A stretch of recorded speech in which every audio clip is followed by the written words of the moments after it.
Сәлем достар, біздің білгенімізге қарағанда білмейтініміз көп. Сол үшін мен сіздерге қызықты мәліметтер топтамасын айтатын боламын. Сенуге қиын, бірақ ананас 3 жыл бойы өседі. Үлкен кісілер күніне 20-30 рет күлсе, ал балалар 400-ден көп рет күледі. Бәрімізге таныс кетчуп алғашқы рет Қытай елінде пайда болды. 20 ғасырдың ең қатыгез қылмыскері әйелін жылыту үшін $2,5 миллион жағып жіберді.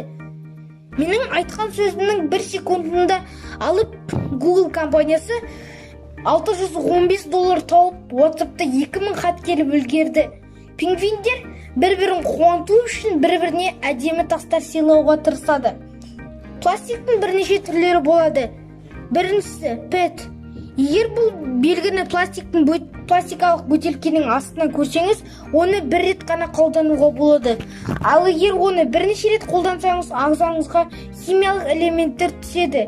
Екіншісі HDPE. Бұл пластик өте жақсы пластик. Оны бірнеше рет қолдануға болады. Тіпті ғалымдар да осы пластик түрін қолдануға кеңес береді. Себебі ондай пластик түрі табиғатқа зиян тигізбейді. Қалған пластик түрлерін осы видеода 100 лайк жиналған соң айтамын.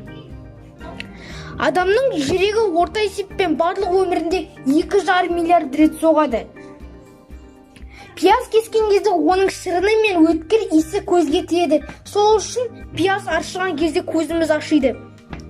Бүркіттің бір қанатының қауырсына түсіп қалса, ол ұшу кезінде кедергі жасамасын деп, екінші қанатын дәл сол жерінен бір қауырсын түсіріп тастайды. Сонымен видеомыз аяқталды. Каналға тіркеліп лайк басып кетіңіздер. Сау болыңыздар.